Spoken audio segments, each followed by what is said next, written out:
A mountain man bought an 18-year-old to set her free, but changed his mind when he saw her undress. Snow howls through a mining town auction. A scarred trapper drops silver on the block, buying the girl out of her father's whiskey debts.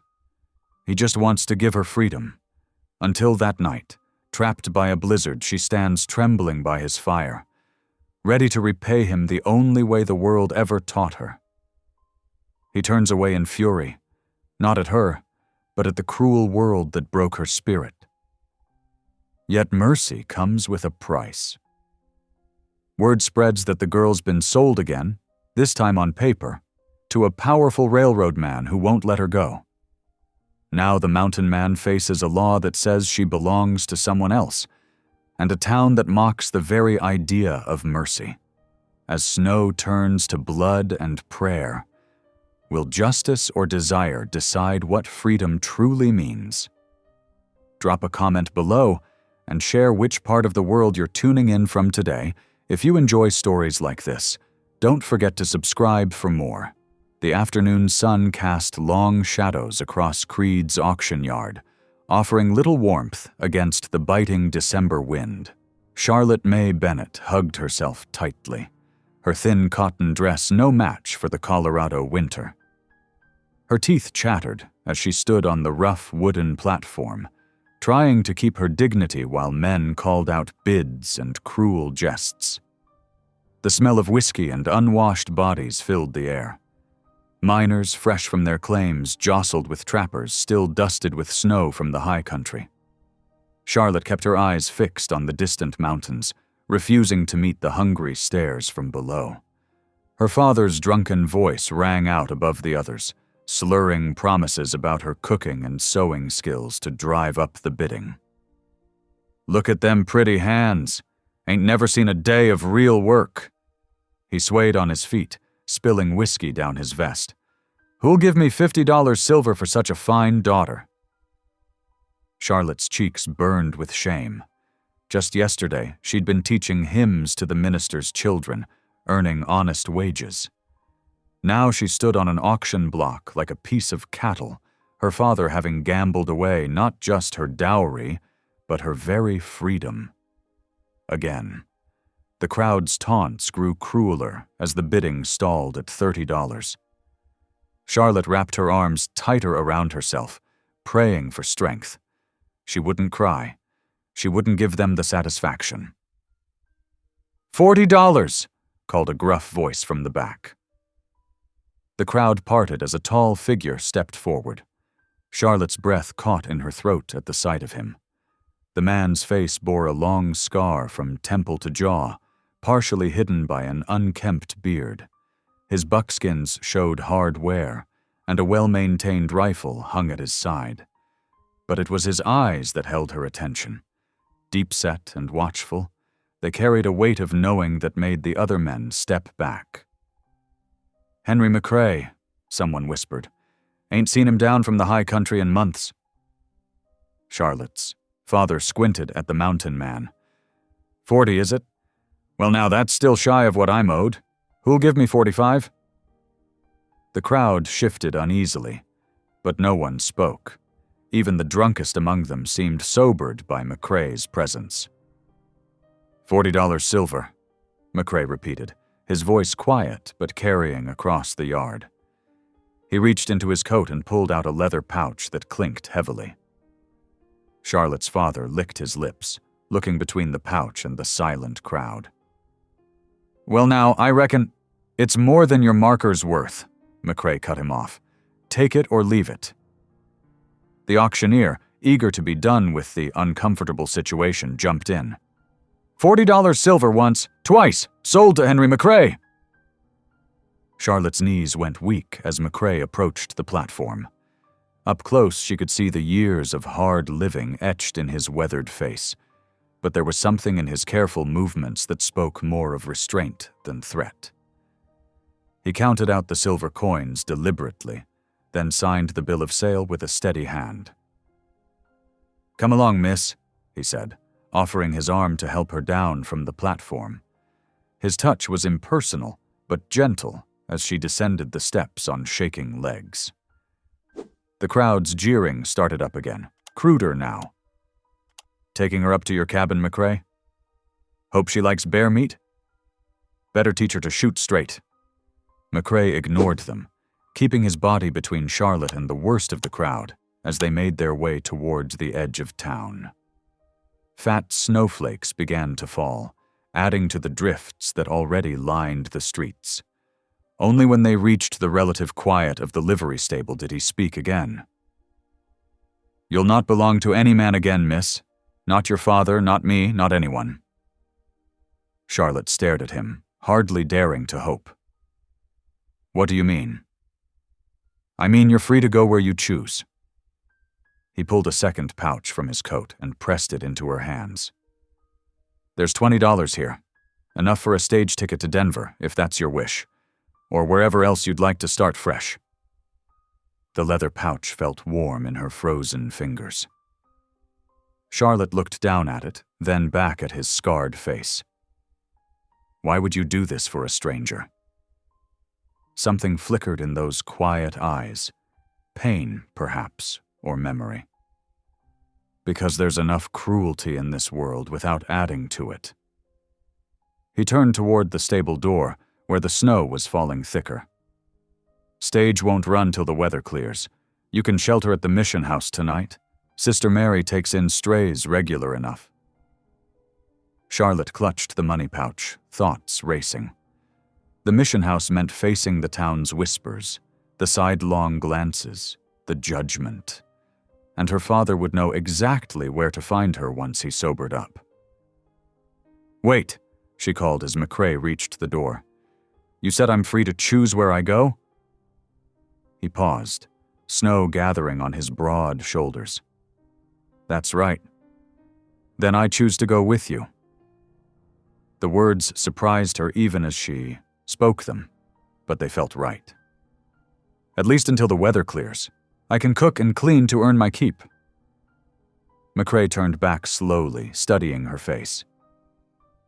It's no easy trail to my cabin, miss, and folks will talk. They'll talk no matter what I do. Charlotte lifted her chin. At least this way I'll be far from my father when he realizes what you've done. A long moment passed while he considered. Finally, he gave a slight nod. Very well. But understand this.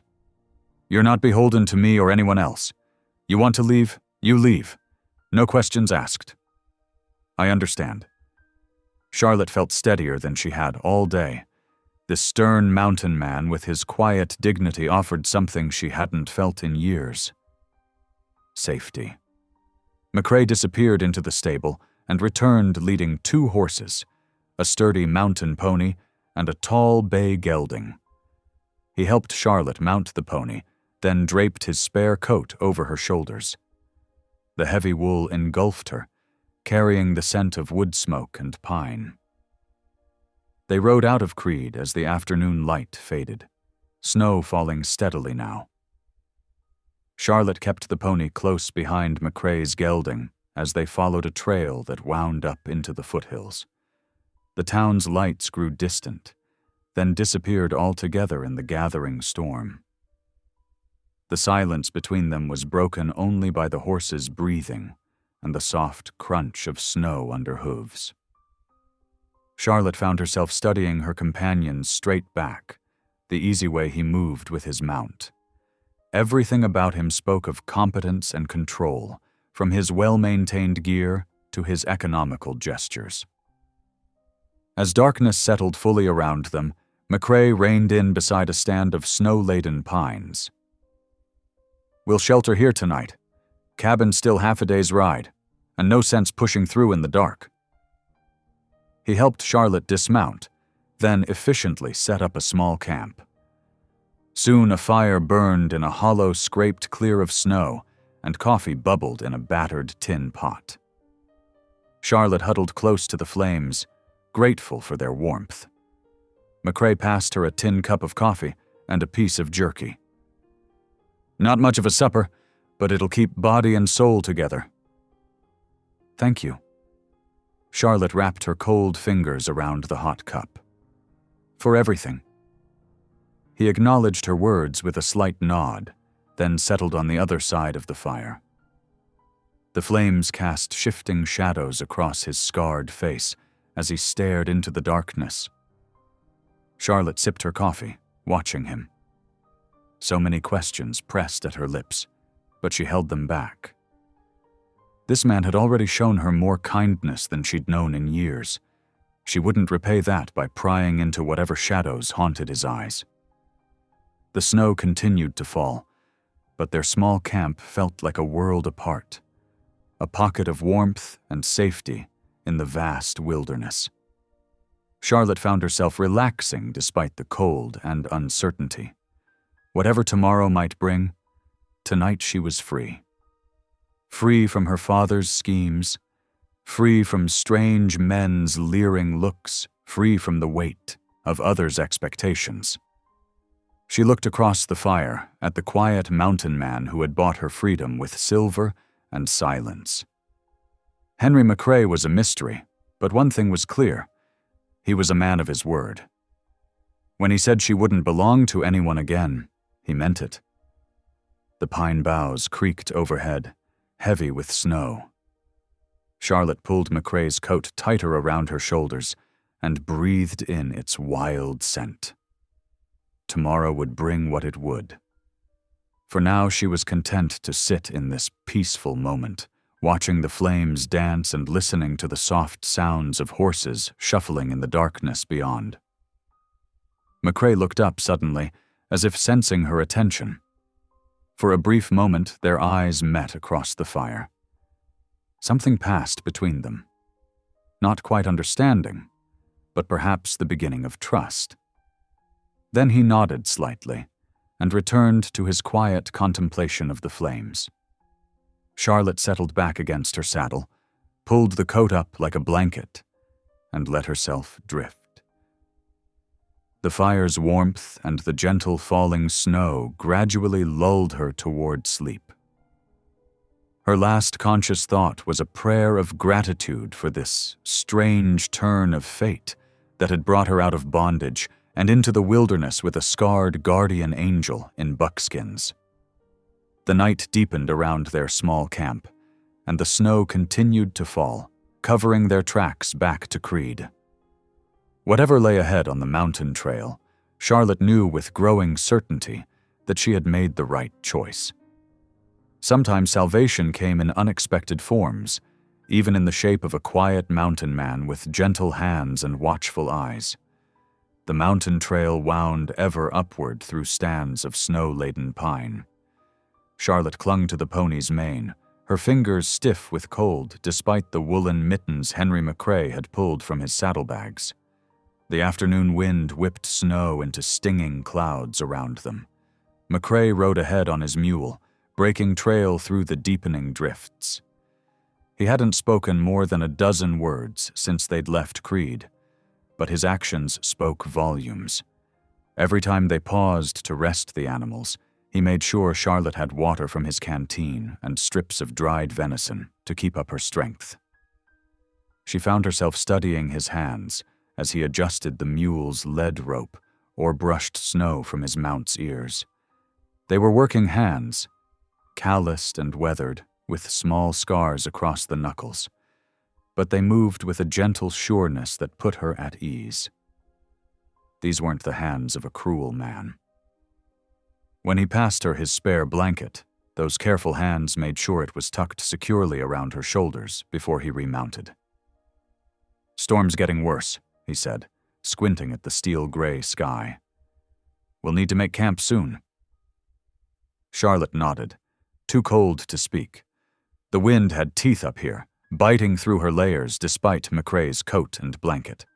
Her pony plodded steadily onward, following the mule's broader tracks through the snow.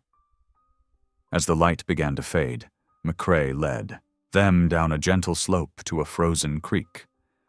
Bare willows lined the banks, their branches coated in ice that chimed softly in the wind. He found them a sheltered spot where a fallen pine created a natural windbreak. "Rest here," he said, helping Charlotte down from her mount. Her legs trembled as they took her weight. I'll get a fire going." She watched as he efficiently set up their camp, his movements sure despite the gathering dark. First he cared for the animals, rubbing them down and setting up a picket line where they could shelter behind the fallen tree. Then he cleared snow from a patch of ground and built a small fire, feeding it carefully until the flames caught and held. When the fire was burning steadily, McCrae knelt beside it. He bowed his head slightly, lips moving in silent prayer. Charlotte looked away, feeling like an intruder on a private moment.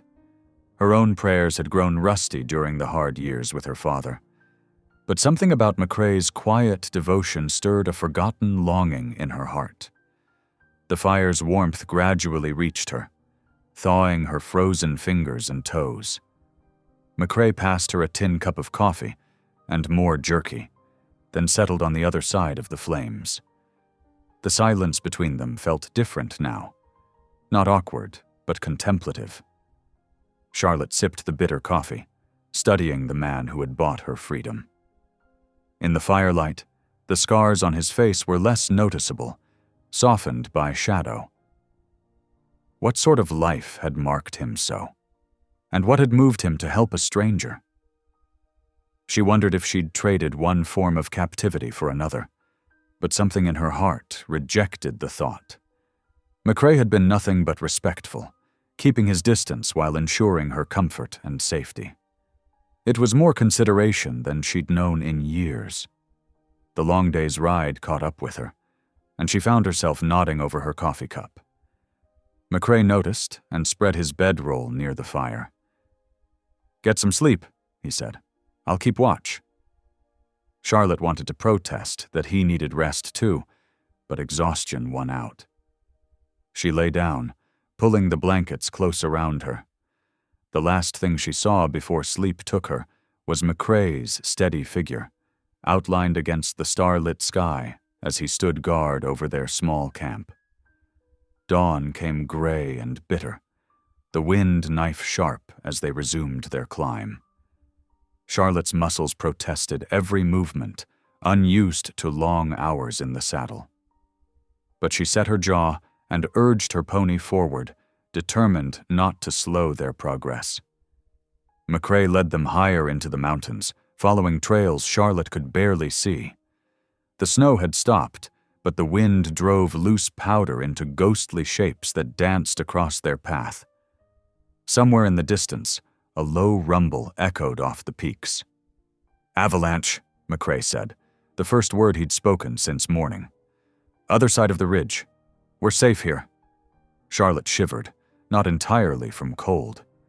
The sound was a reminder of how wild these mountains were, how far from the civilized world she'd left behind. Yet somehow the wilderness felt less threatening than the town had been, with its watching eyes and whispered judgments. They pushed on through the morning, stopping briefly at midday to rest the animals and share more of McCrae's trail rations. Charlotte's exhaustion must have shown on her face, because he studied her with concern in his quiet eyes. "You'll rest soon, Miss Bennet," he said, his voice gentler than she'd heard it yet. "Cabin's not far now." She managed to smile, touched by his consideration. "I'm fine, Mr. McCrae. Truly." He nodded, but insisted she drink more coffee before they mounted up again. The hot liquid helped, giving her strength to face the afternoon's ride. The sun was setting when McCrae reined in, pointing to a distant slope. A thin column of smoke rose against the darkening sky, barely visible through the trees. "Home," he said simply. Charlotte felt a curious mix of relief and apprehension. The smoke meant warmth and rest, but it also meant facing whatever came next in this strange new chapter of her life. Looking at McCrae's straight back as he guided them towards the cabin, she realized her fear had begun to fade. Every moment since the auction had shown her a man whose actions matched his words. A man of quiet decency, who had asked nothing in return for his help.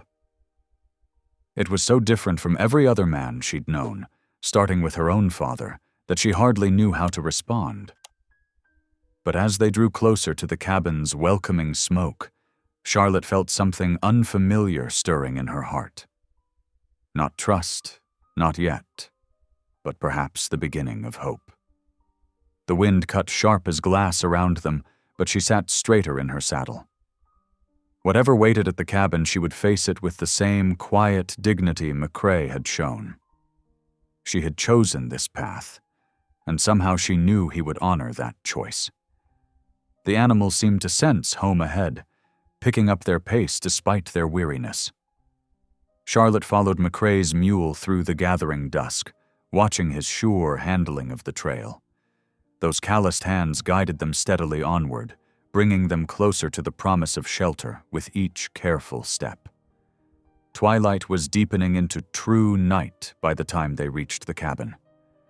The smoke rose straight and strong now from a stone chimney, speaking of warmth and rest after 2 long days on the trail. Charlotte's exhaustion hit her full force as McCrae helped her down from the pony. Her legs nearly buckled, but his strong hands steadied her. "Easy now," he said softly. "You're safe here." Looking up at the cabin's solid walls, Charlotte found herself believing him. Whatever tomorrow might bring, tonight she had reached a sanctuary of sorts, guided by a man whose quiet strength had begun to soften her fears into something like trust. The storm hit just as Henry's cabin came into view. What had started as gentle snowfall turned vicious, driving sheets of sleet that stung Charlotte's face. Through the whiteout, she could barely make out the simple pine structure. A humble dwelling with a stone chimney that promised warmth within. Henry dismounted first, his boots crunching in the fresh snow. He reached up to help Charlotte down, his hand steady and impersonal as she slid from the saddle. Her legs had gone numb from the cold and the long ride. She stumbled slightly, catching herself against the rough wood of the cabin wall. "Inside," Henry said gruffly, pressing a key into her frozen fingers. "Get warm by the hearth." Charlotte's hands shook as she worked the lock, but finally the door swung open. The cabin's interior was dark, save for the low glow of banked coals in the fireplace. She heard Henry's footsteps crunch away toward what must be the stable as she stepped inside. The cabin was spare but neat. A rough-hewn table with 2 chairs stood near the hearth. A narrow bed occupied one corner, its quilt pulled tight. Dried herbs hung from the rafters, and a rifle rack stood empty on the wall. Charlotte's eyes fixed on that empty rack, knowing Henry would soon hang his gun there. The thought made her throat tight. She stood dripping on the plank floor, listening to the sleet rattle against the shuttered windows. The sound brought back memories of the auction yard, the jeering crowd, the hungry eyes of men bidding on her flesh. Her father's drunken voice calling out prices like she was no more than a head of cattle. Henry had paid in silver to take her away from that.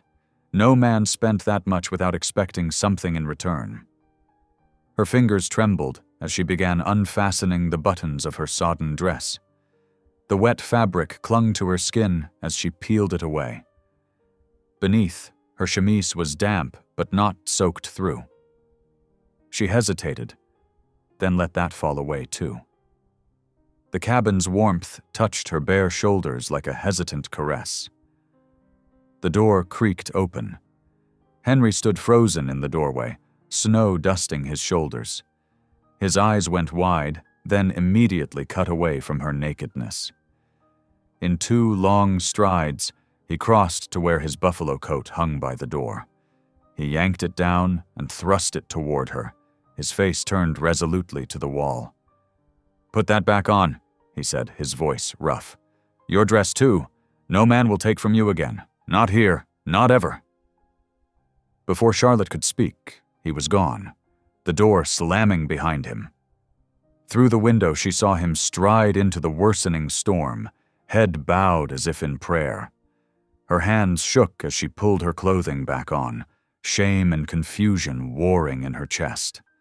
The buffalo coat lay where it had fallen when she'd dropped it in surprise. She picked it up now, wrapping it around her shoulders. The fur still held his warmth. Time passed slowly.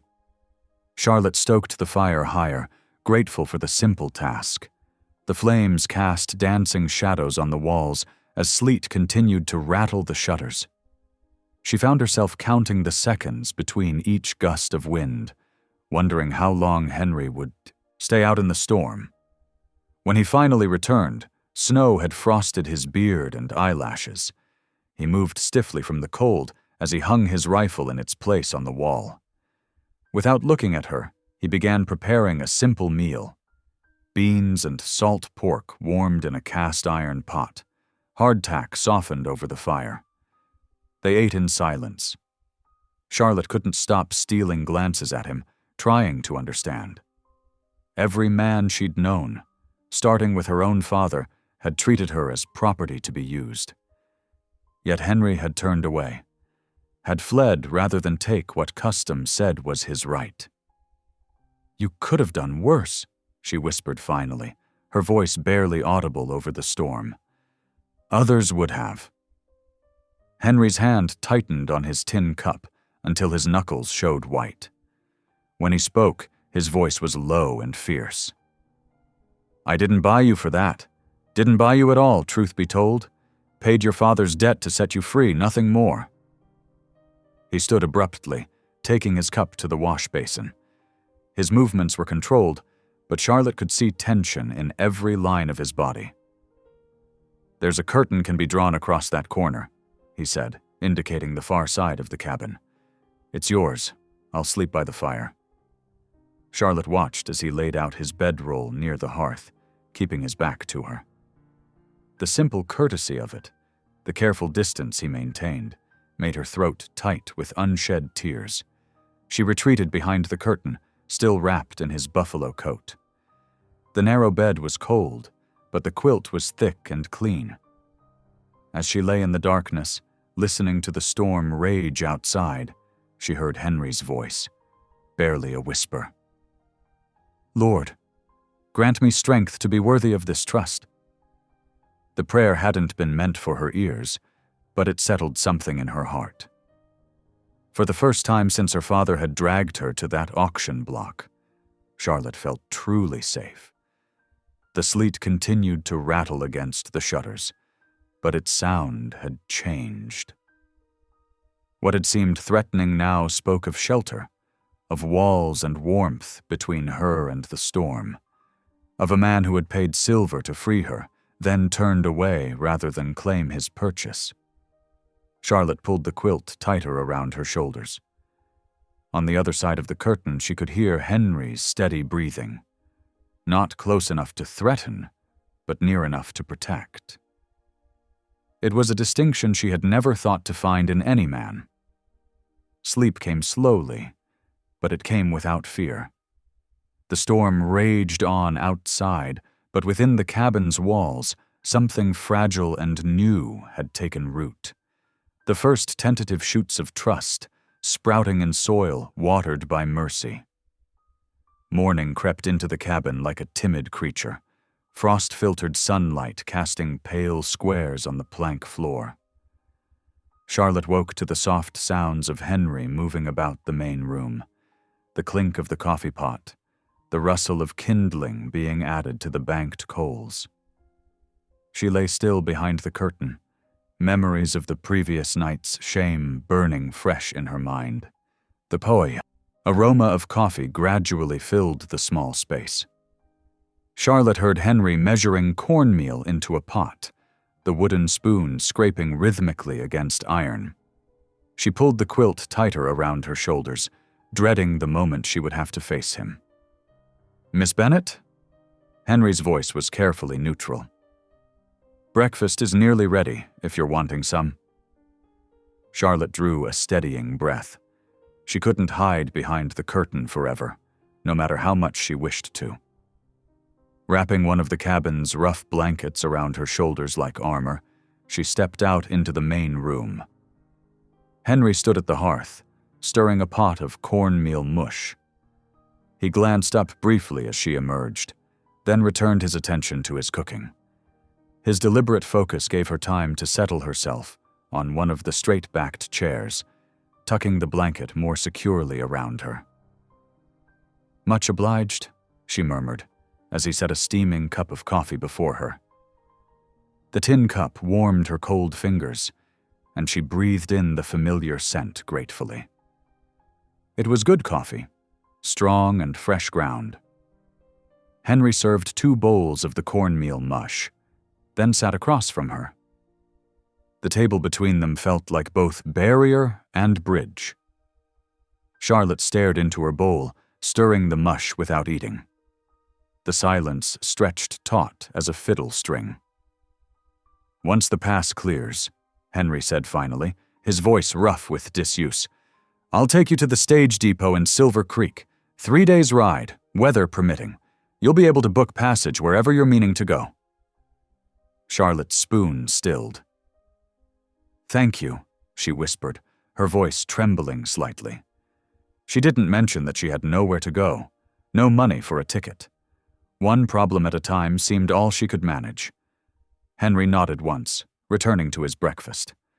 The quiet that followed was easier somehow, broken only by the scrape of spoons against bowls and the occasional pop from the fire.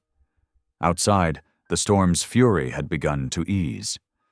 Through the frost-rimed window, Charlotte could see that the sleet had given way to gentle snow. The wind still moaned around the cabin's eaves, but its voice had lost yesterday's violence. After breakfast, Henry pulled on his heavy coat. "Need to split more wood," he said, not quite meeting her eyes. "Storms like to last a few days yet. You're welcome to rest, or—" He gestured vaguely at the cabin's interior. "I could tidy up a bit," Charlotte offered, "to earn my keep." "You've nothing to earn," Henry's voice was firm. "But do as you please." He ducked out into the snow, leaving Charlotte alone with her thoughts and the lingering warmth of the coffee. She began with the breakfast dishes, grateful for the simple, familiar task. The cabin's few pieces of crockery were soon washed and dried, the rough table wiped clean. Through the window, she could see Henry's steady rhythm with the axe, each stroke sending wood chips flying. With the immediate tasks done, Charlotte allowed herself to explore the cabin more thoroughly. A shelf near the bed held a small collection of books, surprising finds in a mountain cabin. Most were practical texts on hunting and trapping, but among them sat a well-worn Bible, its leather cover soft with age and handling. Beside the Bible lay several pieces of paper covered in careful sketches. Charlotte lifted them gently, admiring the detailed renderings of mountain peaks and valleys. Henry had captured not just the shape of the land, but its spirit, the soaring heights and deep shadows, the lonely grandeur of the high country. The discovery of these drawings shifted something in her understanding of her rescuer. Henry was no simple mountain man, but someone who could both read and create beauty, someone who spent his solitary evenings with scripture and art, someone perhaps as lonely as she was. The day passed quietly. Charlotte continued straightening the cabin, finding satisfaction in small improvements. She reorganized the herbs hanging from the rafters, swept the plank floor, and mended a tear in one of the curtains she found in a trunk. The physical tasks helped keep her mind from dwelling too much on the previous night's misunderstanding. Henry came and went throughout the day, bringing in loads of split wood and checking his trap lines. He moved with careful courtesy around her, maintaining a distance that spoke of respect rather than rejection. Each time he returned, he stomped snow from his boots and added wood to the fire, ensuring the cabin stayed warm. As evening approached, the wind finally died away completely. The silence that followed felt expectant, as if the very air was holding its breath. Charlotte had just finished preparing a simple supper of beans and salt pork when Henry came in from his last check of the mule. They ate quietly, but the silence had lost its morning tension. After the dishes were cleared away, Henry hesitated, then reached for the Bible she had noticed earlier. The leather binding was smooth from years of handling, the pages well thumbed. "I usually read a bit, evenings," he said, his voice uncertain. Would you mind if I read aloud?" Charlotte shook her head, settling deeper into her chair by the fire. Henry opened the Bible carefully, finding a marked passage. When he began to read, his voice was soft but clear, as if he was rediscovering the words himself. "The Lord is my shepherd, I shall not want. He maketh me to lie down in green pastures. He leadeth me beside the still waters." The familiar words of the 23rd Psalm filled the cabin, carrying with them memories of Sunday services and safety. Henry read slowly, reverently, his deep voice lending new meaning to the ancient verses. Charlotte found her eyes growing heavy, lulled by the warmth of the fire and the gentle cadence of his reading. "Surely goodness and mercy shall follow me all the days of my life, and I will dwell in the house of the Lord forever." Henry's voice faded into silence. Charlotte blinked sleepily, realizing she had nearly dozed off in her chair. The fire had burned low, casting soft shadows around the cabin. "Thank you," she murmured, rising to make her way behind the curtain. That was nice." Henry nodded, carefully closing the Bible. "Sleep well, Miss Bennet." As Charlotte settled into her narrow bed, she could hear Henry banking the fire for the night. Outside, the storm had passed, leaving behind a profound stillness. But within the cabin, something new stirred, a fragile trust beginning to bridge the space between rescuer and rescued. It wasn't much, perhaps, just a quiet evening, a shared meal, the ancient words of comfort read aloud. But it was a beginning. Like the first green shoot breaking through snow, it held the promise of growth to come. Charlotte pulled the quilt up to her chin, listening to Henry's quiet movements on the other side of the curtain. For the first time since her father had betrayed her, she felt the faintest stirring of hope. Not for any grand future, but for small mercies, for coffee in the morning, for work to fill her days, for scripture read in a gentle voice, for the chance, perhaps, to heal. The morning sun glinted off fresh snow as Henry worked in the stable, preparing the mule for their journey. 2 days of clear weather had hardened the trail enough to make travel possible. He adjusted the saddle straps with careful hands, his movements deliberate and practiced. Inside the cabin, Charlotte folded the few belongings she'd managed to keep: a faded shawl, her mother's small prayer book, a handful of hair ribbons. The past days had settled into an unexpectedly peaceful routine.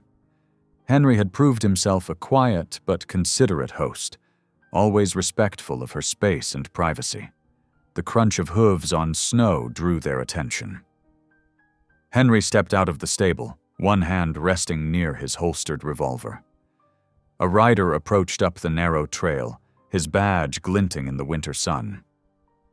"Deputy Keller," Henry called out in greeting, his voice neutral. "Long ride from Creed." The deputy reined his horse to a stop, snow falling from its flanks. He was a lean man with sharp features and tired eyes. "McCrae," he nodded. "Brought some supplies from town. Sheriff thought you might need extra. What with your guest?"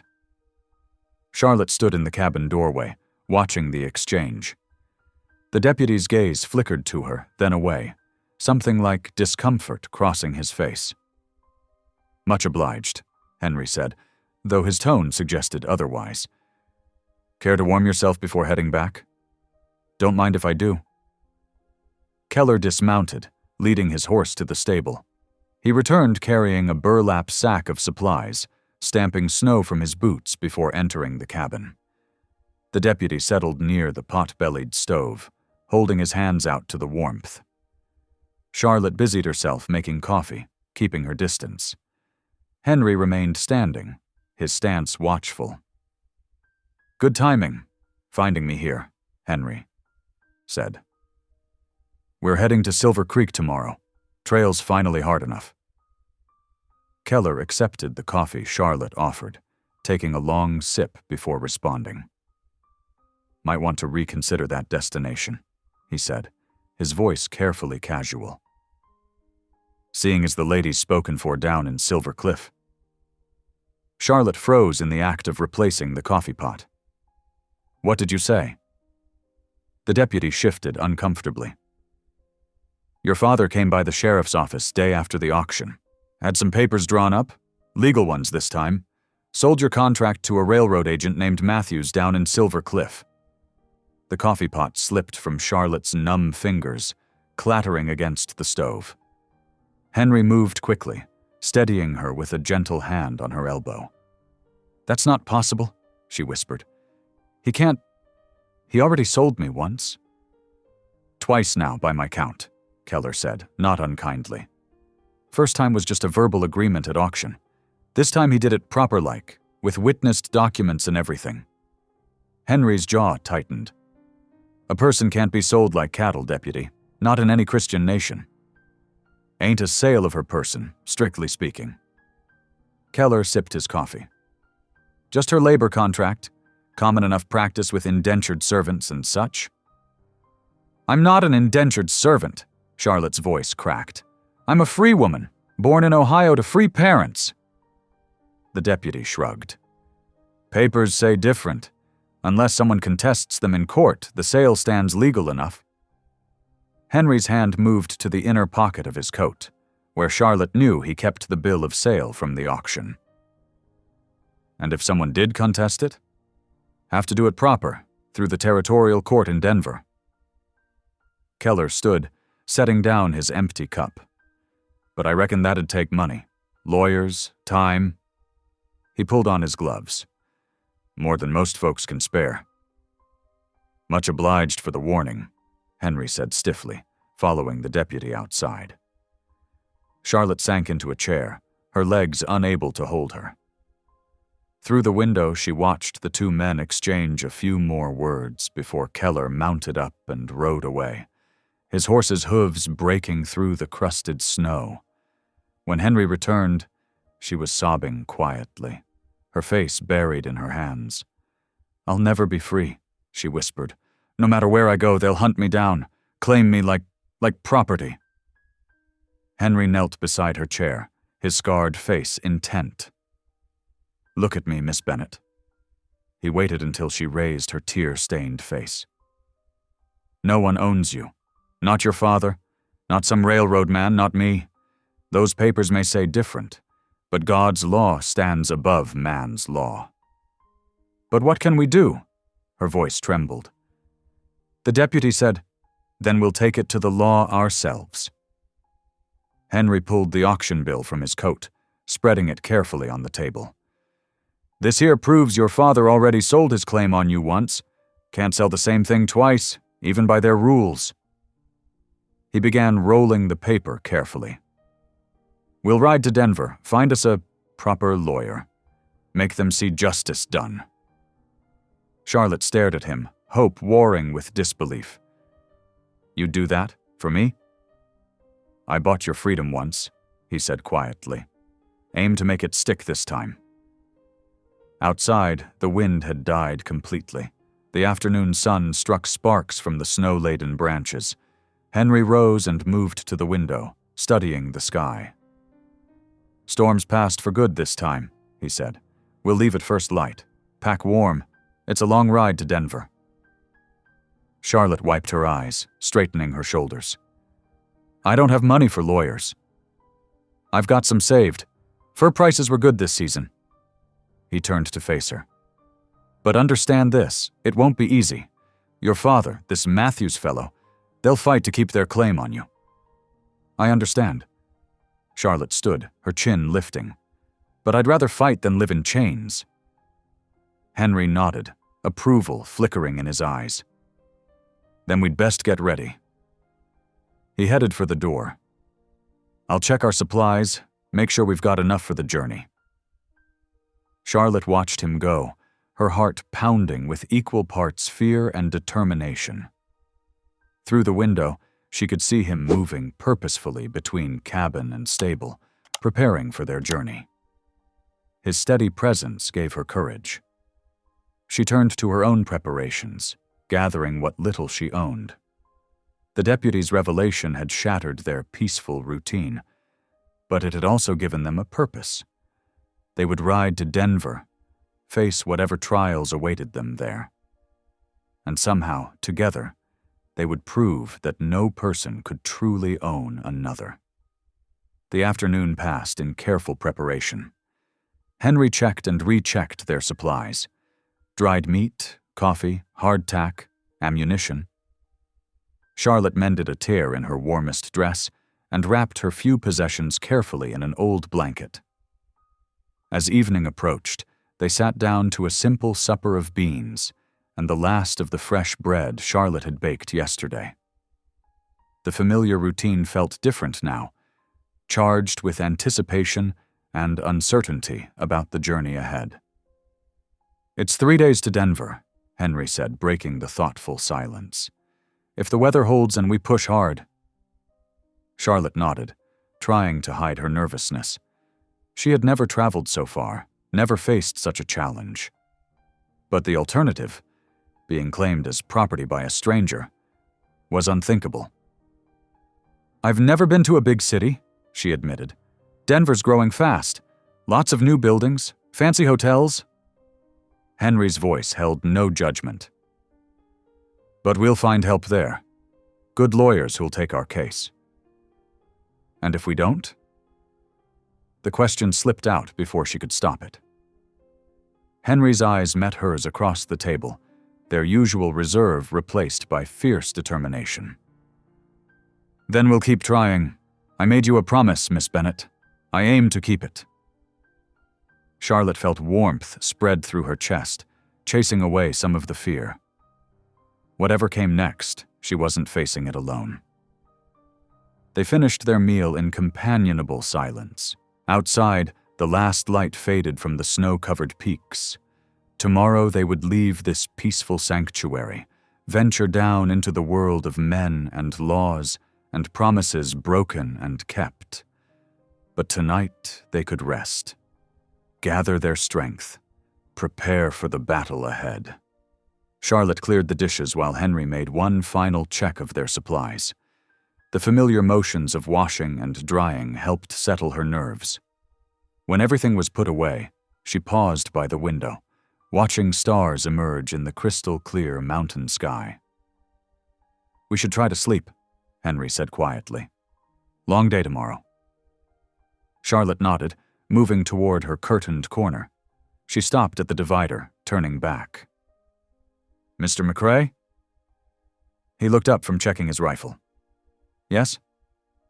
"Thank you for everything." A small smile softened his scarred features. "Get some rest, Miss Bennet. We'll need our strength." Charlotte slipped behind the curtain, wrapping herself in the borrowed quilt. Outside, the night was perfectly still, the storm's fury only a memory. Tomorrow they would ride down from these peaceful heights into uncertainty and danger. But tonight, she could sleep, knowing she wasn't property to be bought and sold. She was a free woman, with an ally who believed in justice. Whatever challenges awaited in Denver, they would face them together. That thought carried her into sleep, while Henry kept watch by the dying fire, planning their journey toward justice.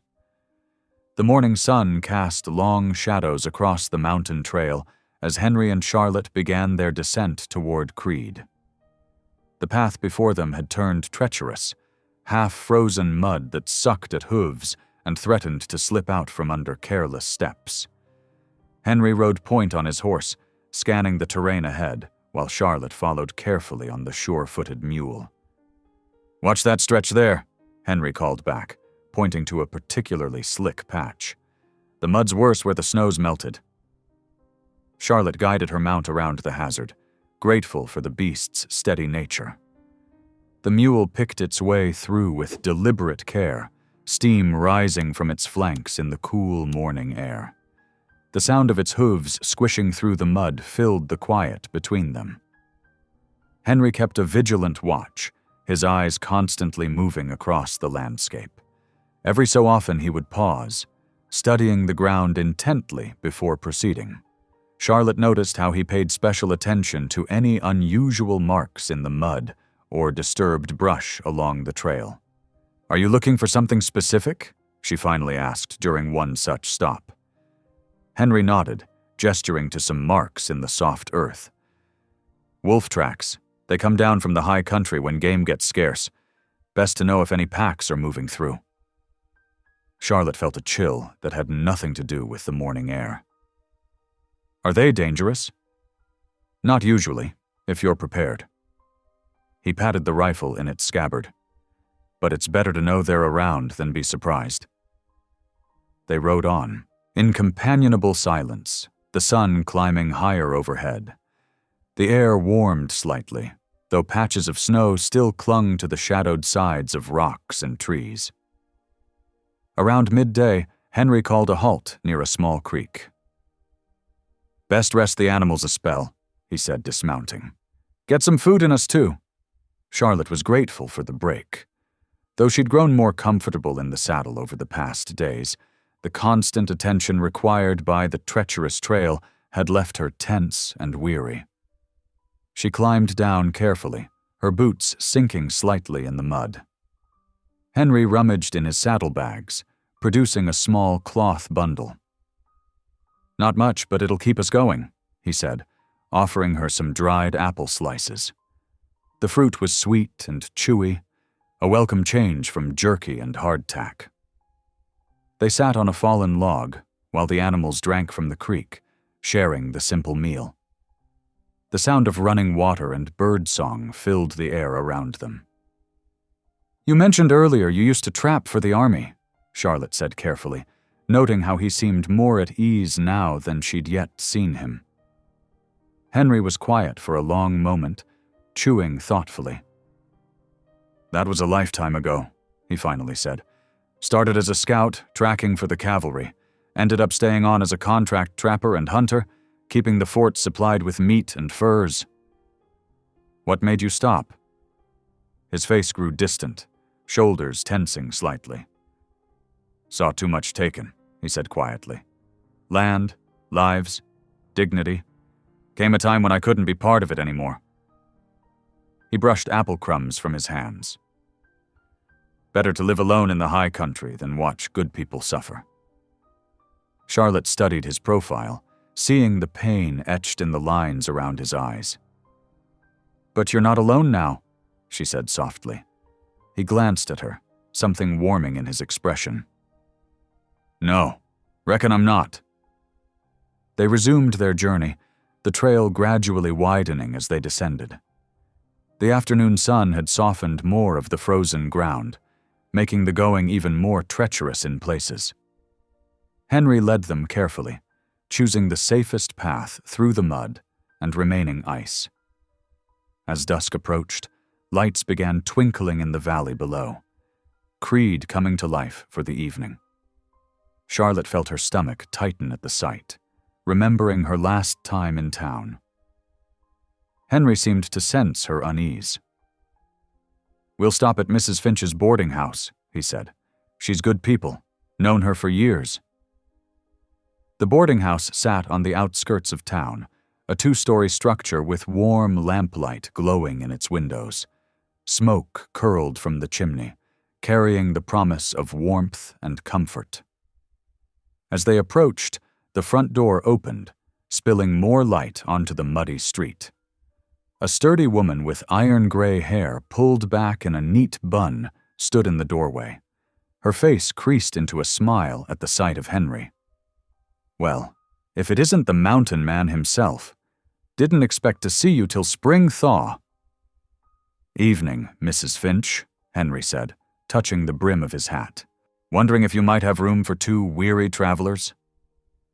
Mrs. Finch's sharp eyes took in Charlotte's presence, but she asked no questions. "For you, Henry McCrae, I've always got room. Bring your horses round back. Tommy'll see to them. Then come in where it's warm.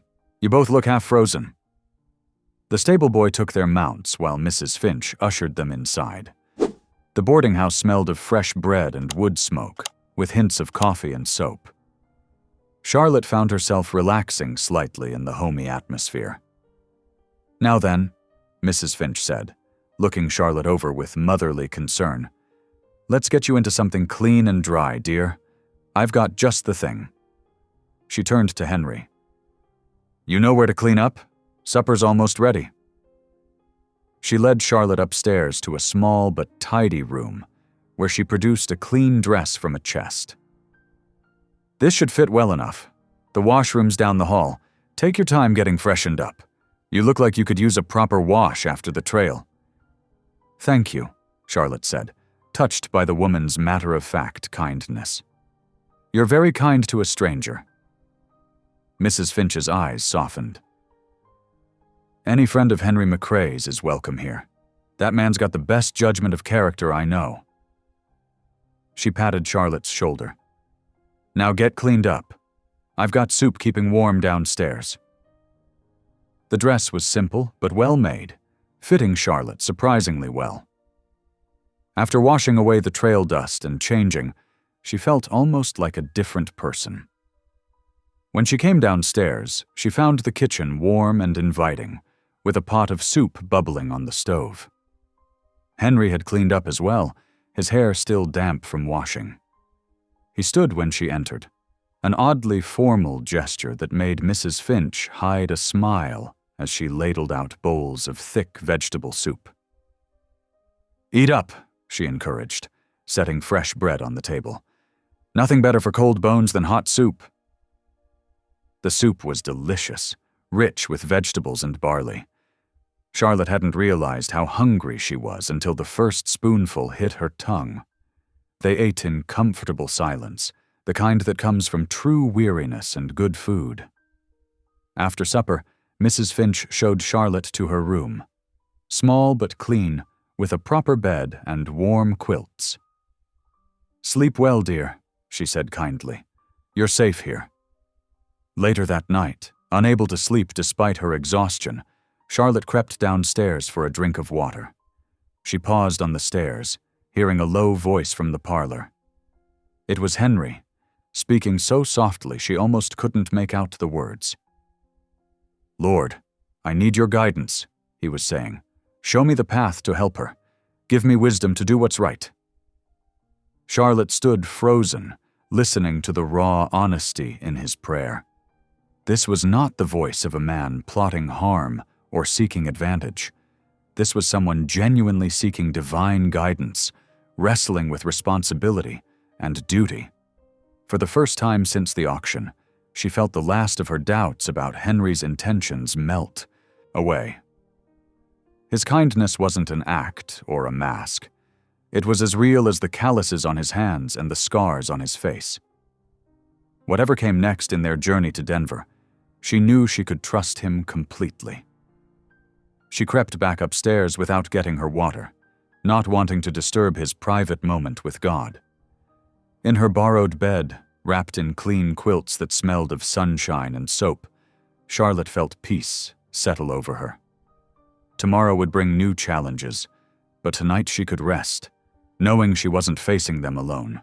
The last thing she heard before drifting off was the low murmur of Henry's voice, still in prayer, carrying up through the floorboards like a lullaby of faith and protection.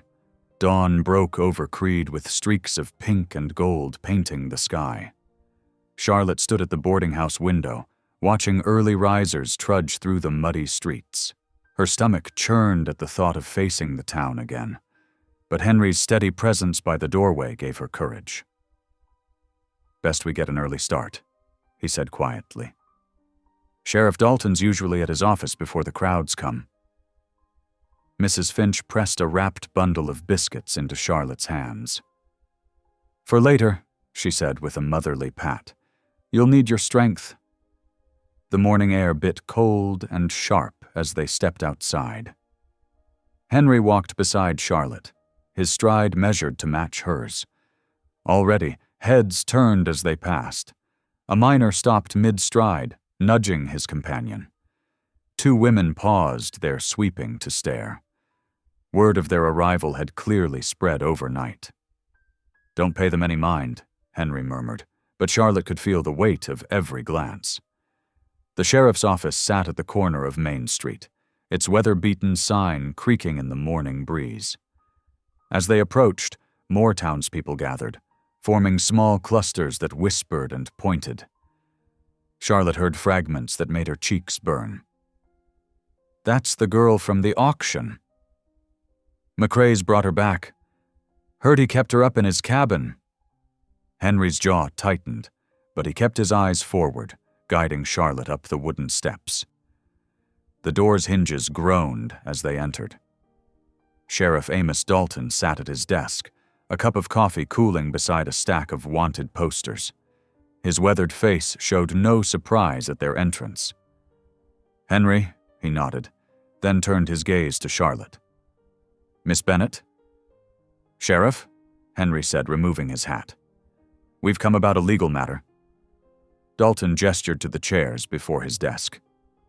"Sit then, though I reckon I know what brings you."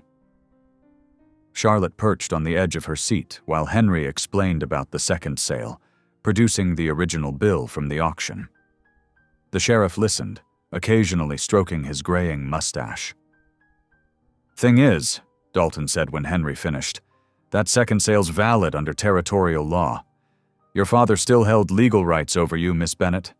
Far as the territory's concerned, that railroad agent owns your contract now." Charlotte felt the room spin slightly. "But I'm a person, not property." "Law's the law," Dalton said, not unkindly. "Unless you can prove coercion or fraud, that contract stands." Outside, the crowd had grown. Faces pressed against the office windows, and the murmur of voices carried through the walls. Charlotte's hands trembled in her lap. Henry leaned forward. "Sheriff, you know this ain't right." "What I know and what's legal ain't always the same thing, McCrae." Dalton's eyes flickered to the window. "Folk are already talking about why you brought her back." As if to emphasize his point, someone in the crowd called out, "McCrae's just trying to keep his girl." Laughter rippled through the onlookers. Charlotte stood abruptly, her chair scraping across the wooden floor. Tears burned behind her eyes as shame and hopelessness crashed over her. She turned toward the door, ready to flee. "Wait!" A new voice cut through the noise. The crowd parted as an elderly man in a black coat made his way to the office. He climbed the steps slowly, leaning on a worn walking stick. His white hair and collar marked him as a preacher, but it was his eyes that caught Charlotte's attention, kind yet fierce with purpose. "Reverend Hale," Sheriff Dalton said, standing. "What brings you by?" "The Lord's work, as always." The Reverend entered, closing the door firmly on the gawking crowd. He turned to Charlotte, his voice gentle. "I couldn't help but overhear your predicament, my dear." "You know there's nothing to be done, Josiah," Dalton said. "The law's clear." "Is it?" Reverend Hale's eyes sparked. "The same law that once declared that neither slave nor free exists in Christ Jesus? The same law that speaks of mercy and justice?" He pulled a small Bible from his coat. "Sheriff, you know as well as I do that there's precedent for challenging such contracts." Dalton shifted uncomfortably. "The mercy clause? That's hardly ever invoked." "But it exists," Hale pressed, "and with proper evidence of coercion, plus character witnesses." He turned to Henry and Charlotte. "Would you be willing to fight this properly, through legal channels?" Hope flickered in Charlotte's chest. "Yes," she whispered. "Please." Henry nodded firmly. "Whatever it takes." "Then come with me to the mission," Hale said. "We'll need quiet to prepare the petition, and I have records that might help." He smiled at Charlotte. and perhaps some tea to steady our nerves." The crowd still lingered outside, but Reverend Hale's presence seemed to quiet the worst of the jeering. He led them 3 blocks to a modest building with a small cross above the door. Inside, the mission was simple but welcoming: wooden pews, a pot-bellied stove, and walls lined with books. "My wife's away visiting our daughter," Hale explained, stoking the fire, "but she always keeps the kettle ready for visitors." Soon the room filled with the comforting smell of brewing tea, while Henry and the Reverend discussed legal strategies. Charlotte wandered to the book-lined walls. Her fingers traced the spines: biblical commentaries, hymnals, law books. "Music soothes the troubled spirit," Reverend Hale said, noticing her interest. He reached past her to pull down a worn hymnal. "Do you sing, my dear?" "I used to," Charlotte admitted, "in the church where I grew up." "Then perhaps you'll join us on Sunday." He pressed the book into her hands. "Consider it a gift. Sometimes the old songs say what our hearts cannot." Charlotte opened the hymnal carefully. The pages were soft with use, the margins filled with penciled notes. "Thank you," she whispered, clutching it close. As evening approached, lamplight cast warm shadows through the mission's windows. Henry and Reverend Hale still sat at a small table, papers spread between them. The Reverend's quill scratched steadily as he drafted their petition. "The key," he explained, "is proving your father was not of sound mind when he made these sales. Sheriff Dalton's own deputy can testify to his drunken state at the auction, and there are others who've seen his episodes." Charlotte huddled in a chair near the stove, the hymnal open in her lap. The familiar words of Amazing Grace blurred slightly as she blinked back tears. Not of despair this time, but of gratitude. Here in this humble mission, surrounded by books and believers, she felt truly safe for the first time in years. Henry glanced up from the papers, catching her eye. His expression softened as he noticed the hymnal, and he offered a small, encouraging smile. Reverend Hale continued writing, his voice steady as he quoted scripture about justice and mercy. Outside, the last light faded from the sky, but within the mission, hope burned as bright as the lamp flames. Tomorrow would bring new challenges, but tonight they had found sanctuary, allies, and a path forward through both law and faith. Charlotte's fingers traced the words on the hymnal's page. "Through many dangers, toils, and snares, I have already come." The old lyrics seemed to take on new meaning as she sat in the mission's gentle quiet, watching Henry and Reverend Hale work to secure her freedom, not through force or flight, but through patience, wisdom, and trust in both divine and human justice. The evening deepened around them, but they continued their work by lamplight, each person in that room bound together by a shared purpose that was greater than themselves. For the first time since the auction block, Charlotte felt not just safe, but truly seen, not as property to be bought and sold, but as a child of God worthy of freedom and dignity. The schoolroom in Reverend Hale's mission filled with morning light as Charlotte stood before a makeshift slate board. 6 children from the mining families sat on rough-hewn benches, their faces bright with curiosity. Some wore patched clothes, others had coal dust still smudging their cheeks, but all watched intently as she drew letters in neat, careful strokes. "A is for apple," Charlotte said, sketching the fruit beside the letter. "B is for bread." Her chalk moved steadily, the familiar motions calming her nerves. Outside, the rhythmic thunk of Henry's axe provided a steady counterpoint to her lesson. He had taken to chopping firewood for the mission stove each morning, ensuring the children stayed warm during their studies. "Miss Bennett," a small girl with braided hair raised her hand. "Could you teach us a song? Pa says you know hymns." Charlotte smiled, remembering her own childhood joy in singing. "Of course, Sarah. Let's try 'Jesus Loves Me.' It's simple and sweet." As their young voices filled the mission with song, Charlotte caught glimpses of Henry through the window. He paused in his work occasionally, listening, his expression softening when he thought no one was watching. The days fell into a gentle rhythm. Each morning, Charlotte taught reading and writing, then led the children in hymns before they hurried home for their midday meals. Henry split wood, repaired the mission's loose shutters, and helped Reverend Hale organize his library of legal texts and theological volumes. But town gossip continued to swirl. Charlotte heard whispers when she walked to the general store for supplies. Women drew their shawls tighter.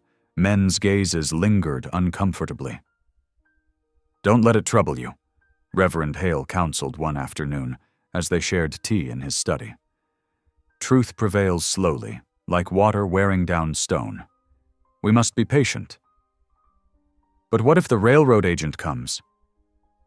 Charlotte's hands trembled slightly as she set down her cup.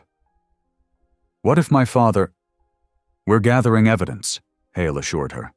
"3 witnesses have already signed statements about your father's drunken state during both sales. The territorial judge arrives next month. We'll be ready." That evening, as snow began to fall outside, Charlotte helped prepare a simple supper of beans and cornbread. The mission's kitchen was warm and peaceful, filled with the homey scents of cooking. Henry had brought fresh rabbit meat, and the stew bubbled promisingly on the stove. They ate by lamplight, Reverend Hale offering a heartfelt blessing before they began. The quiet was comfortable, until Charlotte found herself studying the scar that ran along Henry's jaw to his throat.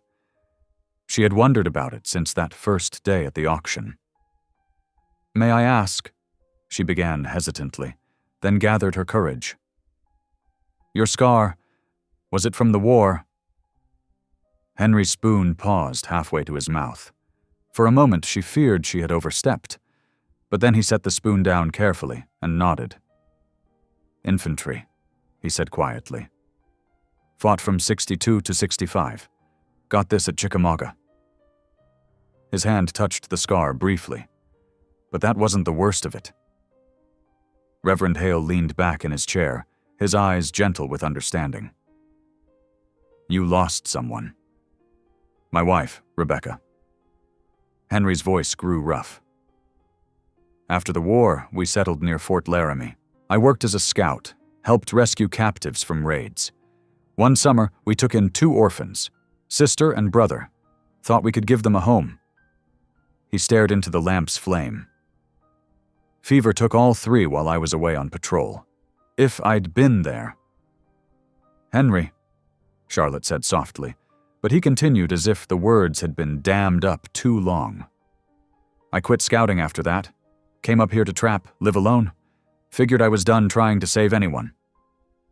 His laugh held no humor. "Look how well that worked out." Charlotte reached across the table and touched his scarred hand. "Maybe you were never saving," she said. "Maybe you were mending.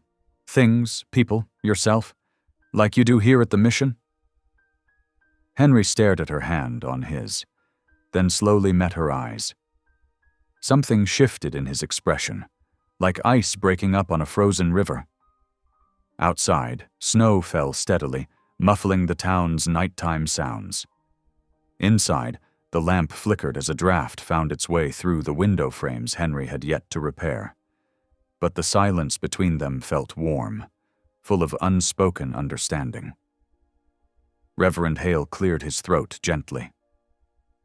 "Speaking of mending," he said, "I've been thinking about strengthening our legal position." He poured more coffee into their cups. "Charlotte, have you ever been baptized?" She shook her head. "Ma died when I was small. Pa wasn't one for church." "The Mercy Clause has stronger precedent when applied to members of the faith," Hale explained. "A baptized Christian woman being sold as property, it would carry more weight with the territorial judge." "It's not just for the legal part," Charlotte said slowly. "I've felt different since coming here. Teaching the children, singing hymns again, like something's healing inside me." Henry's hand turned beneath hers, rough fingers closing carefully around her own. "You don't have to decide tonight," he said. "I know." She squeezed his hand gently. "But I want to. It feels right." Reverend Hale smiled. "We can perform the baptism this Sunday, after services. The congregation should witness it. Show them who you really are, not what gossip claims." Charlotte nodded, feeling a deep certainty settle in her heart. She looked at Henry, still holding her hand, and saw in his eyes not the haunted trapper from the auction yard, but a man slowly finding his way back to hope. The evening deepened around them. Snow continued falling, adding another layer of white to the drifts outside. Inside the mission's kitchen, the lamp burned steady and bright, illuminating 3 people bound together by trust, grace, and the patient work of mending broken things. No one mentioned the legal battles still ahead, or the railroad agent who might appear any day. For now, it was enough to sit in comfortable silence, sharing warmth and understanding while the snow erased the day's footprints and made everything clean again. "More coffee?" Reverend Hale finally asked, breaking the quiet. "Much obliged," Henry replied, reluctantly releasing Charlotte's hand to pass his cup. Charlotte folded her fingers together in her lap, still feeling the warmth of Henry's touch.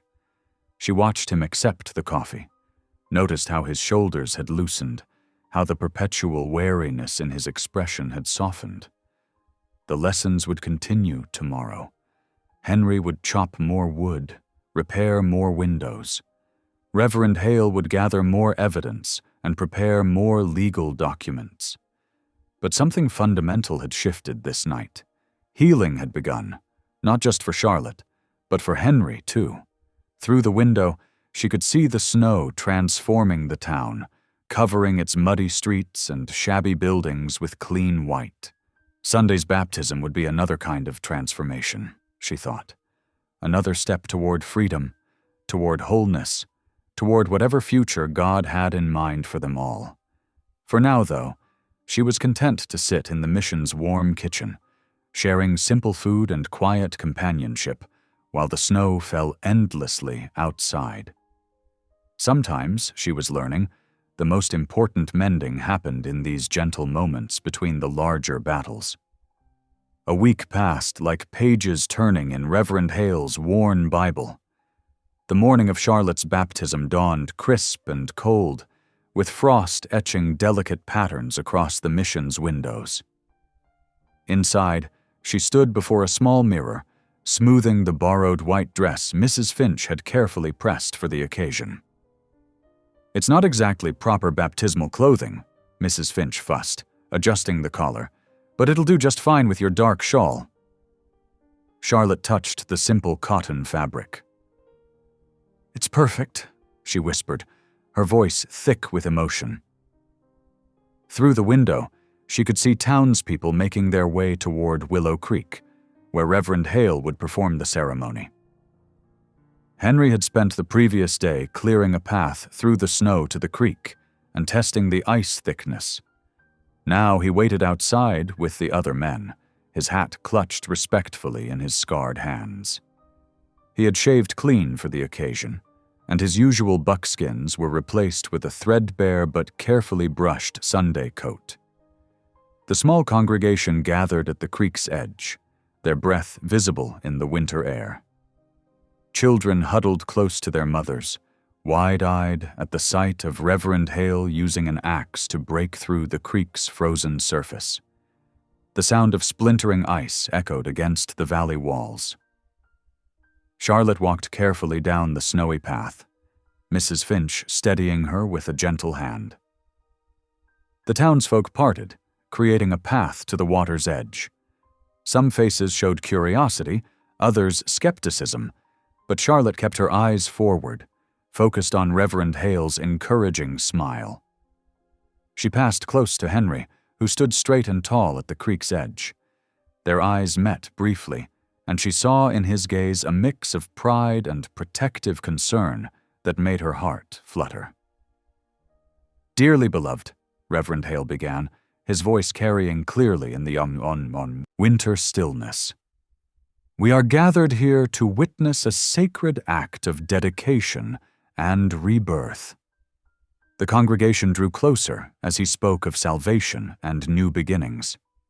Charlotte listened, her hands clasped tightly beneath her shawl, as the Reverend read from Acts about Philip and the Ethiopian's roadside baptism. "Just as that man sought freedom in Christ," Reverend Hale said, "so too does Charlotte May Bennett come seeking spiritual liberation. Through these waters, she declares herself a child of God, bound only to His divine law." The legal implications of his words were clear to everyone present. A few people shifted uncomfortably, but others nodded in approval. Reverend Hale stepped down into the creek, his boots breaking through the remaining thin ice. "The water's mighty cold," he warned with a gentle smile, extending his hand to Charlotte. She took it, gasping as her feet entered the frigid stream. The shock of it made her stumble slightly, but Reverend Hale's grip was firm and sure. Together they waded deeper until the water reached her waist. "Charlotte May Bennett," Reverend Hale's voice rang out. "Do you accept Jesus Christ as your Savior and dedicate your life to His service?" "I do," she answered clearly, her voice carrying across the hushed crowd. "Then upon your profession of faith." Just as Reverend Hale began to lower her into the water, the clouds above parted. Sudden sunlight streamed down, turning the creek's surface to liquid gold. Charlotte closed her eyes as she went under, feeling the shocking cold embrace her completely. For a moment, suspended in that icy water, everything else fell away. Her father's cruelty, the auction block's shame, even her uncertain future. There was only the light above, shining through her closed eyelids, and a profound sense of peace. When she rose, gasping and shining with water, the sunbeam seemed to follow her, creating a halo effect that made several onlookers murmur in appreciation. Even the most skeptical could not deny the beauty of the moment. Henry stepped forward with a thick blanket he had warmed by the mission's fire that morning. His hands trembled slightly as he wrapped it around her shoulders, and Charlotte saw tears in his eyes that had nothing to do with the cold. "Welcome to the family of God," Reverend Hale proclaimed, helping her to the shore. The congregation responded with amens and came forward to offer congratulations. That evening, the mission was full to bursting. Extra benches had been brought in, and lanterns cast a warm glow over the gathered faces. The children Charlotte had been teaching stood in their best clothes, faces scrubbed and hair slicked down, ready to sing.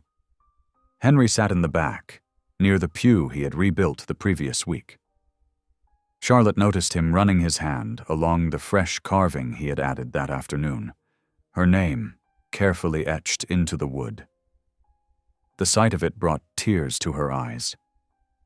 It was such a simple thing, yet it spoke volumes about belonging, about having a place to call her own. When the children began singing "Blessed Assurance," their young voices clear and sweet in the lamplight, Charlotte felt her heart might burst. She knew every word by heart, having taught them the hymn herself. "Blessed assurance, Jesus is mine. Oh, what a foretaste of glory divine." The congregation joined in, harmony rising to the rafters. Henry's deep bass carried from the back, surprising those who had never heard him sing before. Charlotte closed her eyes, letting the music wash over her like a second baptism. After the final "Amen," people lingered, sharing coffee and Mrs. Finch's apple cake. The children crowded around Charlotte, showing off their reading progress in the new primers Reverend Hale had ordered. "Miss Bennett," called little Sarah Miller, tugging at her skirt, "will you still teach us now that you're baptized?" "Of course I will," Charlotte assured her, smoothing the girl's unruly curls. Every day, just like before. The peaceful moment shattered as the mission's door burst open, letting in a blast of cold air. A well-dressed man stood in the doorway, snow-dusting his expensive coat. Behind him loomed two rough-looking companions. "Evening, folks," he said, removing his hat with exaggerated politeness. "Name's James Whitaker, representing the Denver and Rio Grande Railroad Company." His eyes fixed on Charlotte with a predatory gleam. "I've come to collect some property purchased fair and square." The children scattered as he strode forward, pulling a document from his coat. "Signed and notarized bill of sale," he announced, holding it up for all to see. "One Charlotte May Bennett, acquired for the purpose of providing companionship to our workers' camp." A horrified murmur went through the crowd. Charlotte felt the room spin as bile rose in her throat. At the back of the room, Henry's chair scraped against the floor as he stood, his fists clenching at his sides. "That paper's worthless," Reverend Hale said calmly, stepping between Whitaker and Charlotte. "This young woman is a baptized Christian, protected by territorial law against such transactions." Whitaker's smile turned cold. "A dunking in the creek doesn't void a legal contract, Reverend. The sale was completed before any religious ceremony." He gestured to his companions. "Now, if you'll step aside." "No." Henry's voice cut through the tension like a knife. He moved forward, placing himself beside Charlotte. "You'll not touch her." "Mr. McCrae," Whitaker said smoothly, "I've heard about your interest in this matter, but surely a man of your background understands property rights." "She ain't property," Henry growled. Several of the miners who had been watching from the back pews stood up, moving to stand with him. Whitaker's eyes narrowed as he assessed the changing situation. "Well," he said finally, replacing his hat, "seems we have ourselves a legal disagreement. Rest assured, I'll be taking this to the territorial court." He turned to Charlotte, tipping his hat with mock courtesy. "Enjoy your temporary freedom, Miss Bennett. We'll conclude our business soon enough." The door slammed behind him, leaving a stunned silence in the mission. Charlotte swayed slightly, and Henry's strong hand steadied her elbow. "Sit down, child," Mrs. Finch urged, pushing forward with a cup of water. "Don't let that snake upset you." But Charlotte remained standing, her spine straight despite her trembling. "I won't run," she said clearly. "I won't hide. We'll face him in court and prove I'm free." "And you won't face him alone," Henry said quietly, his hand still supporting her. Reverend Hale nodded grimly. "The law may have been twisted to enable such sales, but we'll show how it can also be used to protect the innocent. The mercy clause exists for exactly such cases." The congregation began to stir, offering words of support and promises to testify. Mrs. Finch declared she would write to her cousin, who worked as a clerk for the territorial judge. The miners volunteered to stand guard at the mission until the danger passed. But Charlotte barely heard them. She was looking at her name, carved into the solid oak of the pew, permanent, immovable, declaring her place in this community. Whatever trials lay ahead, she was no longer alone. She had been baptized not just into faith, but into a family who would fight for her freedom. Henry followed her gaze to the carved letters. His expression softened as he touched the wood reverently. "No one's taking you away," he promised softly. "Not while I draw breath." The children, sensing the tension had passed, began to sing again. Their pure voices filled the mission with "Amazing Grace," a hymn of liberation that felt more powerful now than ever before. Charlotte felt strength flowing back into her limbs as the familiar words washed over her. "Through many dangers, toils, and snares I have already come. 'Tis grace hath brought me safe thus far, and grace will lead me home." Outside, The winter night deepened. Inside the mission, lamplight gleamed on the freshly carved letters of Charlotte's name, while a community gathered close around her, bound together by faith, justice, and the unshakable conviction that no human being should ever be sold as property again. The gray light of dawn had barely touched the frost-covered windows of the mission when heavy boots crunched across the fresh snow. Sheriff Dalton led 3 deputies up the wooden steps, their breath forming clouds in the bitter morning air. Inside, Charlotte sat with several of the mission's children, teaching them their letters as she did every morning. The door swung open with a bang that made everyone jump. The sheriff removed his hat, revealing an expression caught between duty and discomfort. "Henry McCrae," he announced, scanning the room. "Where might I find him?" Henry emerged from the back room where he'd been stoking the stove. His eyes narrowed at the sight of the lawman, but his voice remained steady. "I'm here, Sheriff." "Got papers charging you with theft of property," Sheriff Dalton said, producing an official document. "Railroads claiming you interfered with their legal purchase of Miss Bennett here." The children huddled closer to Charlotte as the deputies moved to flank Henry. One of them reached for the iron cuffs at his belt. "That won't be necessary," Henry said quietly. "I'll come peaceful." Charlotte rose from her chair, her face pale. "No, this isn't right. He saved me from being sold like cattle." "Miss Bennett," the sheriff said, not unkindly, "the law's got to sort this out proper. Mr. Whitaker's filed formal charges with the territorial court." Henry held Charlotte's gaze as the deputies approached. "Keep teaching," he told her. "The children need their lessons." Little Sarah Miller burst into tears, and several other children followed suit. The sound seemed to pain the sheriff, who shifted uncomfortably. "Let me get my coat," Henry said. He disappeared briefly into the back room and returned wearing his heavy wool jacket. As the deputies moved to escort him out, he paused near Charlotte. "Remember what we read last night," he said softly, "about faith being the substance of things hoped for." Charlotte's hands trembled as she watched them lead Henry away. Through the window she saw them march him down the street toward the jail, past gathering clusters of townspeople who stopped to stare and whisper. The moment they were gone, Charlotte ran to Reverend Hale's study, nearly colliding with him as he emerged, already pulling on his own coat. "They've arrested him!" she cried. "Please, you have to help! Henry never meant any harm. He was trying to save me." The old preacher gripped her shoulders steadily. "Peace, child. I'm heading to the jail now. We'll need to gather evidence, testimonies from folks who know the truth about your father's dealings."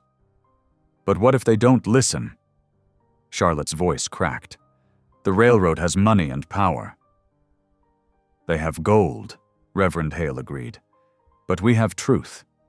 And truth, though it may take time, has a way of coming to light." He patted her arm. "Keep the children occupied with their lessons. I'll return once I've spoken with Henry." The morning dragged by like molasses in winter. Charlotte tried to focus on teaching, but her mind kept drifting to the jail cell where Henry sat alone. The children were subdued, their usual chatter replaced by worried glances at the door. Shortly before noon, Reverend Hale returned, snow dusting his shoulders. Charlotte rushed to meet him. "How is he?" she asked. "Calm," the preacher replied. "Calmer than I'd be in his place. He's more worried about you than himself."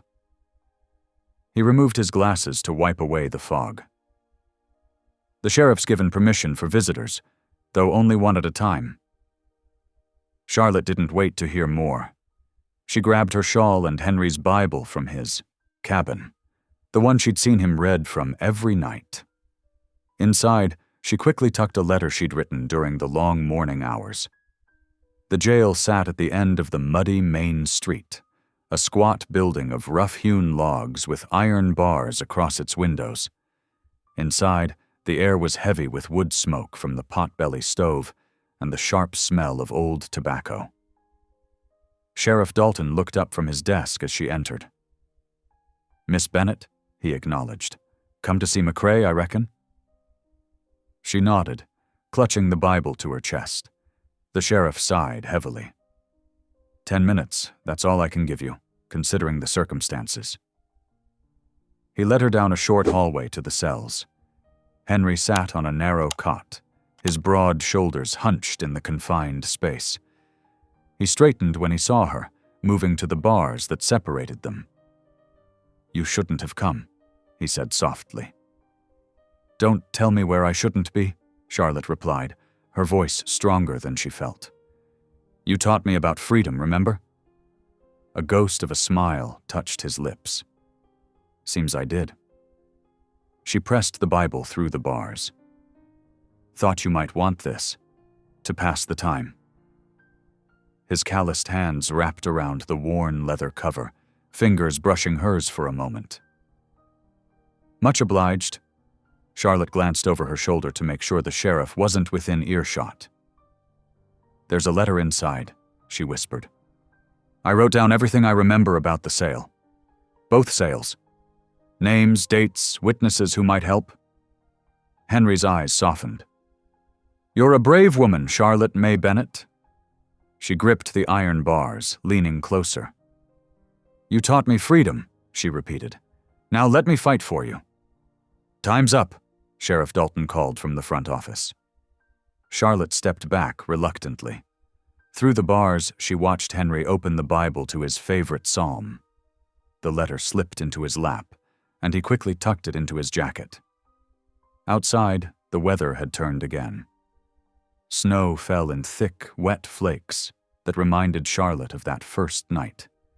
The auction block, the bitter cold, and Henry's unexpected mercy. She pulled her shawl tighter and made her way back toward the mission. The town was buzzing with tension. Outside the general store, several men argued loudly about the case. Charlotte recognized Wade Turner, who worked for the railroad, gesturing angrily. "Law's law," he was saying. "Railroad bought her fair and square. McCrae had no right interfering." "A person ain't property," countered Sam Miller, little Sarah's father. "What if it was your daughter being sold off?" More men gathered, voices rising. Charlotte hurried past, but not before hearing someone shout, "Railroad brings progress. Can't let mountain men and preachers stand in the way." At the mission, she found Reverend Hale in his study, surrounded by law books borrowed from his days as a clerk. Papers covered his desk, and he was writing rapidly. "Ah, Charlotte," he looked up. "I've been researching similar cases. There's precedent for the mercy clause being applied when coercion can be proved." He shuffled through some documents. "We'll need statements from witnesses who saw your father's condition when he made the sales, and character testimony about Henry's reputation." "Will it be enough?" she asked. The preacher removed his glasses, rubbing his tired eyes. "Truth rarely travels alone, my dear. It needs courage and persistence to escort it to light." He gestured to the window, where the snow fell heavier now. "Like that storm, each flake seems small and powerless, but together they can change the landscape." Charlotte moved to the window, pressing her hand against the cold glass. Somewhere in the jail, Henry sat with her letter, perhaps reading it by the dim light filtering through his barred window. She remembered his words from that first night. "You'll not belong to any man again." He had kept that promise, even at the cost of his own freedom. Now it was her turn to keep faith. The snow continued falling as darkness crept over the town, erasing boundaries, covering the muddy streets with clean white powder. In their separate spaces, Charlotte in the mission, Henry in his cell, both watched the same snow, remembering that first journey up the mountain trail when trust was as fragile as a snowflake, but just as capable of transformation. Through the swirling white, Charlotte whispered a prayer she had learned from Henry's Bible. "The truth shall make you free." In his cell, Henry held her letter close, reading her words of determination by the fading light, finding hope in her strength as she had once found it in his. The railroad agent might have money and influence, but they had something stronger. A truth bought with silver coins and baptismal waters, a freedom that no iron bars could contain. As night settled over Creed, the snow kept falling, covering everything in a blanket of white that promised tomorrow would bring change. One way or another. The morning after Henry's arrest dawned gray and restless. Charlotte paced the mission's wooden floors, unable to settle. Reverend Hale had departed at first light for Silver Cliff, his saddlebags stuffed with legal papers and a determination to gather witness statements about her father's dealings. "You'll wear a hole right through those boards," Mrs. Finch called from the kitchen doorway. The widow stood wiping her hands on her apron, concern etched in the lines around her eyes. "Come help me with these biscuits. Keeping busy helps more than wearing out shoe leather." Charlotte followed her into the warm kitchen, grateful for the distraction. The familiar sense of yeast and coffee wrapped around her like a comfort blanket. Mrs. Finch handed her an apron and set her to kneading dough while a pot of coffee perked on the wood stove. "I've known Henry McCrae going on 15 years now," Mrs. Finch said, measuring flour into a bowl.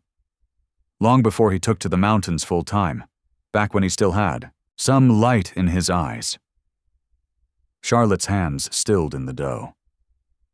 "What happened to him?" Mrs. Finch sighed, settling onto a kitchen stool. "It was during the last of the raids, must be 8 years ago now. Henry was still scouting for the army then. Came across a burned-out wagon train. Most folks were already gone, but he found 2 children hiding under a wagon bed. Brother and sister, couldn't have been more than 6 and 8 years old." The older woman's voice grew soft with memory. "His wife Sarah had always wanted children. When Henry brought those 2 home, it was like the sun came out. She loved them something fierce, right from the start. Named them John and Mary, after her parents." Charlotte could picture it. Henry's cabin filled with children's laughter instead of silence, a woman's touch softening its rough edges. "What happened to them?" Mrs. Finch's hands twisted in her apron. "Fever came through that winter. Took half the town, including Sarah and both children. 3 graves in less than a week." She shook her head. "Henry, well, something in him broke. He blamed himself. Said he should have known better than to think he deserved happiness. Sold most everything he owned and headed up into the high country. Barely saw him after that, except when he came down to trade furs." Charlotte's heart ached. She thought of Henry's quiet ways, his fierce protection of her freedom, his nightly prayers. All of it colored now by this weight of loss he carried. "That man's got more goodness in him than most," Mrs. Finch continued, pulling biscuits from the oven. "But he's convinced himself he's cursed. Thinks anyone he tries to help ends up suffering for it." She set the pan down with a clang. "Stubborn fool." Later that afternoon, while helping Mrs. Finch clean the mission's small library, Charlotte found a wooden box tucked behind some hymnals. Inside lay a tarnished medal, an army commendation for valor during a rescue mission. The inscription bore Henry's name. "He left that here the day he headed into the mountains," Mrs. Finch said softly from behind her. "Said he didn't deserve it anymore." Charlotte traced the medal's worn surface, tears blurring her vision. She thought of Henry in his jail cell, still trying to protect her by pushing her away. Still believing he deserved to be alone. That evening, after the children had gone home and the mission grew quiet, Charlotte knelt by her narrow bed. The medal lay cool in her palm as she prayed, not for herself now, but for the strength to help Henry see his own worth. "Lord," she whispered into the darkness, "help me show him that love isn't a curse, that it's worth the risk of loss."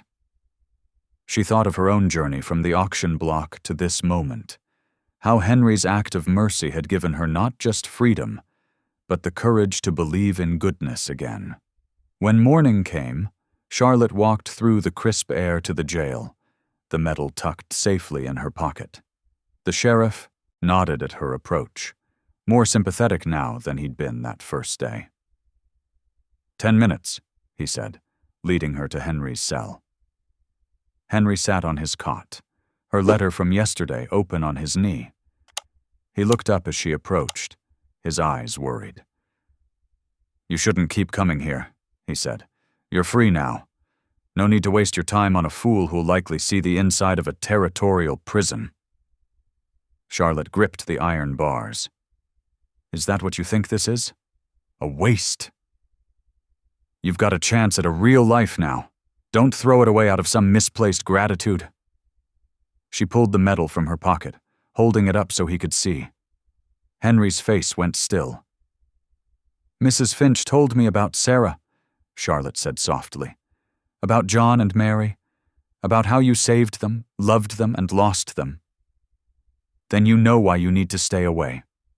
His voice was rough. "Everything I touch turns to ashes." "No." Charlotte pressed closer to the bars. "Everything you touch turns toward light. Those children knew love because of you. Sarah knew joy. And I—" Her voice caught. "I knew freedom wasn't just about papers and laws. It was about being seen as human again." Henry turned away, but not before she saw the shine of tears in his eyes. "You're free now," he repeated. "Don't waste it on me." "Freedom's no good without love," Charlotte said firmly. "And love isn't a curse, Henry McCrae. It's the only thing that makes us truly free." He looked back at her then, really looked at her, as if seeing past his own guilt for the first time. Charlotte held his gaze, letting him see the truth in her heart, that she stayed not from gratitude or duty, but because her soul recognized his, broken pieces and all. "I don't know how to stop being afraid," he admitted quietly. "Then we'll learn together." Charlotte reached through the bars, holding out the medal. After a long moment, Henry's hand closed over hers, warm and calloused and trembling slightly. "You're the bravest person I know," she told him. "Brave enough to help others even when your own heart was breaking. Brave enough to do what's right even when it cost you everything." She squeezed his fingers. "Now be brave enough to let someone love you back." A single tear tracked down Henry's scarred cheek. He didn't wipe it away, didn't try to hide it. Instead, he held onto her hand like a lifeline, like a man learning to trust in hope again. "Time's up," the sheriff called gently from the doorway. Charlotte reluctantly pulled her hand back, leaving the medal in Henry's grasp. "I'll be back tomorrow," she promised. "I know." For the first time since his arrest, Henry's voice held something like peace. "I reckon you will." Outside, the morning sun had broken through the clouds, turning the fresh snow to diamonds. Charlotte walked back to the mission, her heart both heavy and light. Heavy with the weight of Henry's past pain, but light with the knowledge that love, once given room to grow, could heal even the deepest wounds. In Baitunsu, the mission kitchen. Mrs. Finch took one look at her face and pulled her into a fierce hug. "You told him?" Charlotte nodded against the older woman's shoulder. "He's starting to listen." "Good." Mrs. Finch held her at arm's length, studying her with knowing eyes. "Love's the best medicine for a broken heart. Even better than my willow bark tea, and that's saying something." Charlotte managed a watery laugh. Together they turned to the day's tasks, feeding the mission's children, teaching letters, keeping faith alive in small, steady ways while they waited for Reverend Hale's return. Through it all, Charlotte held on to the memory of Henry's tears, his trembling hand in hers, small cracks in his armor of solitude, letting light back in. That night, in the quiet of her room, Charlotte added a new prayer to her usual devotions. Not just for Henry's freedom now, but for his heart to keep opening, to keep believing that love was worth the risk. She thought of the medal, imagined him holding it in his cell, finally facing the truth that his past acts of mercy weren't cursed, but blessed. "Thank you," she whispered to the stars visible through her window, "for giving me the strength to help him see." Tomorrow would bring its own challenges, but tonight she had hope. Hope that love could build bridges across the deepest chasms of loss. Hope that two broken people could make each other whole. Outside her window, an owl called softly in the darkness. Charlotte smiled, remembering how she'd once feared such night sounds. Now they felt like friendly reminders that even in the darkest hours, life went on, love endured, and morning would come again. Snow crusted the mission's windows as days crept past like molasses in January. The whole town seemed to hold its breath, waiting for news. When Reverend Hale finally returned, his saddlebags bulged with hope, sworn statements proving Charlotte's father had forced the original sale through threats and violence. Better still, her recent baptism carried legal weight, voiding any claim made after she'd been washed in grace. But whispers spread through town like wildfire. Judge Carson had dined with railroad men 3 nights running. Money spoke louder than mercy in some men's ears. On trial's eve, lamplight glowed from the mission's windows as Reverend Hale called the faithful to prayer. Charlotte knelt on rough floorboards, surrounded by weathered miners and careworn widows. Mrs. Finch's hand gripped hers as they lifted their voices in amazing grace. Through his jail cell window, Henry listened to the distant hymns floating on the night air. His calloused fingers traced the words of Charlotte's letter, tucked safe inside his Bible's leather cover. "Lord," he whispered into the darkness, "let truth stand taller than law." Dawn broke steel gray over the mountains as the courthouse bell began to toll. Every soul in Creed, it seemed, crowded toward those wooden steps. The courtroom's wooden benches creaked under the weight of what seemed like all of Creed.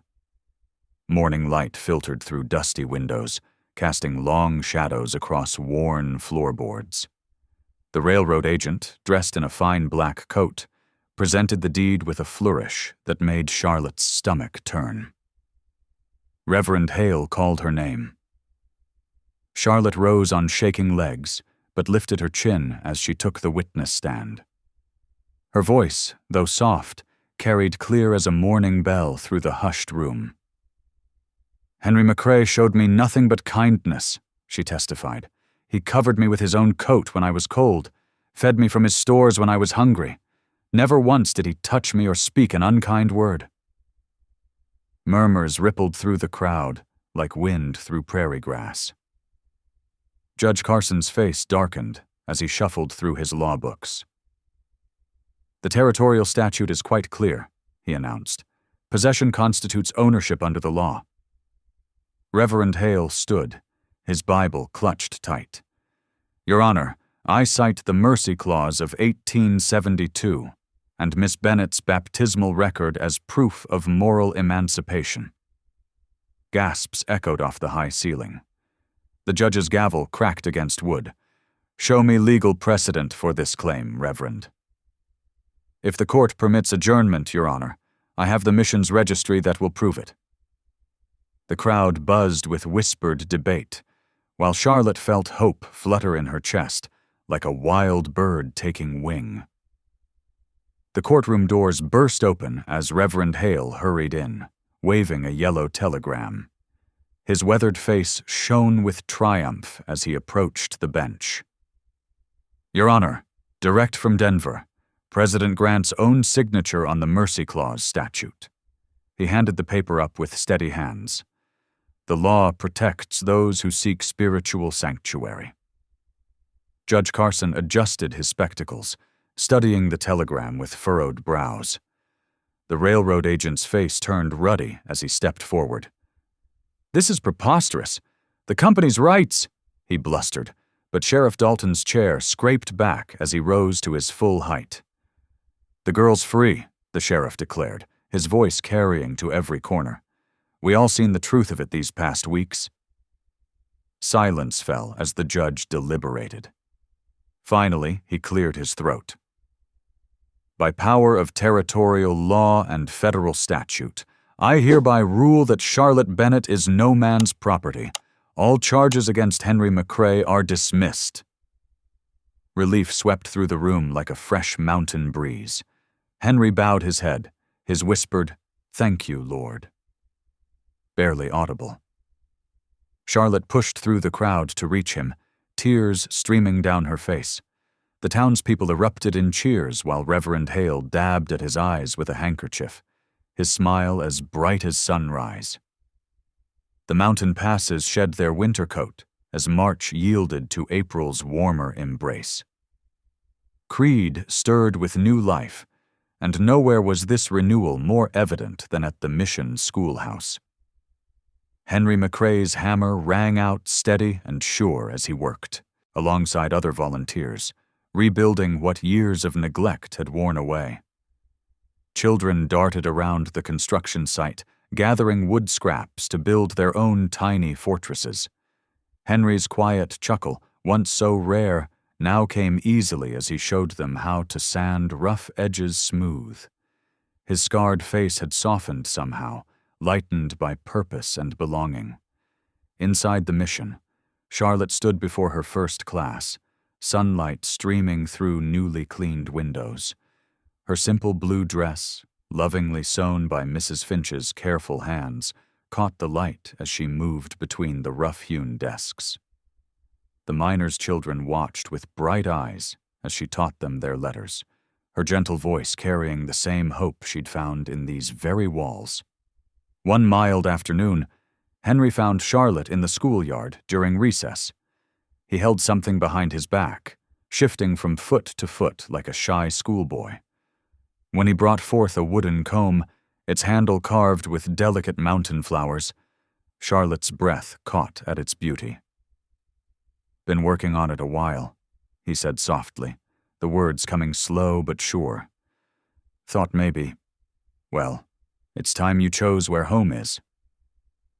A blush colored Charlotte's cheeks as she took the comb, running her fingers over the smooth pine. "Where you are," she answered simply. "That's home." The whole town turned out for their wedding day. Beneath a budding aspen tree, its leaves dancing in the spring breeze, Reverend Hale stood ready to unite them. Women had brought pies and fresh bread, while miners contributed what they could: wild honey, smoked venison, early spring berries. The mission children lined the path with wildflower petals, giggling as they scattered them. Mrs. Finch dabbed at her eyes with her apron as Charlotte walked toward Henry, her steps sure and steady. When Henry lifted her veil, his eyes brimmed with tears he no longer tried to hide. "Dearly beloved," Reverend Hale began, his voice carrying across the gathered crowd. "We witness today not just a union of two hearts, but a testament to God's endless mercy. For in these two souls we see how love born of faith can transform and redeem." As Henry took Charlotte's hand in his, the aspen leaves whispered overhead like a chorus of amens. Their eyes met, holding all the truth of their journey, from auction block to altar, from bondage to blessing, from broken to whole. Late spring painted the Colorado mountains in bold strokes of green and gold. The afternoon sun warmed Henry and Charlotte McCrae as they guided their horses along the high ridge above Creed. The winter's bitter memories had melted away, like the last patches of snow clinging to shadowed hollows. Charlotte breathed deeply, savoring the sweet scent of pine sap warming in the sun. The earth itself seemed to exhale renewal as winter's frozen grip loosened its hold. Mountain breezes carried the promise of summer, stirring her hair beneath the wide-brimmed hat Henry had given her last week. "Their eyes, Horses picked their way carefully along the familiar trail.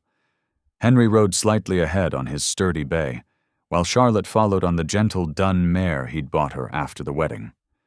The leather of their saddles creaked a steady rhythm as they climbed higher, leaving the bustling sounds of Creed far below. When they reached the ridge's crest, a splash of color caught Charlotte's eye. Wild lupine bloomed in thick patches where the snowmelt fed the rocky soil, their violet spears reaching skyward like nature's own prayer. Henry drew his horse to a halt, and Charlotte watched as his gaze swept across the valley that stretched below them. Henry dismounted in one fluid motion, his boots crunching on the rocky ground. He stood very still, taking in the view that had once been his only companion through long seasons of solitude. The afternoon light caught the silver threading through his dark hair, and Charlotte saw how the hard lines of his face had softened these past months. She slipped down from her saddle and moved to stand beside him. This ridge held special meaning. It was the same trail they'd traveled on that bitter winter day when he'd led her away from the auction block. Now the valley below beckoned with possibility instead of isolation. Charlotte took Henry's weathered hand and placed it over her heart, letting him feel its steady beat. His fingers trembled slightly against the fabric of her riding dress. "I bought you to set you free," Henry whispered, his voice rough with emotion. The words hung in the crystal-clear mountain air between them, a truth that had shaped both their lives. Charlotte turned to face him, her eyes bright with understanding. "And it was my faith that set you free," she replied softly. The simple statement carried the weight of their shared journey, from bondage to blessing, from loneliness to love. Together they knelt in the mountain grass, surrounded by the nodding lupin. Henry's arm circled Charlotte's shoulders as they bowed their heads in prayer. No words were needed. Their hearts spoke volumes in the sacred silence. The sun began its slow descent behind the jagged peaks, painting the sky in shades of rose and gold. As if on cue, the church bells of Creed began to toll in the valley below, their clear notes floating upward like birds on the evening breeze. Charlotte leaned against Henry's shoulder, feeling the solid strength of him. The bells rang out their melody of hope, the same bells that had pealed for their wedding, that called children to school each morning, that marked the rhythm of their new life together. Those steady chimes carried a promise as enduring as the mountains themselves. Long after winter's snows returned and melted again, that promise would remain. Peace hard-won through mercy, freedom born of faith, and love that had transformed two broken souls into something whole and holy. The breeze stirred the lupin blooms, carrying their sweet fragrance upward like incense.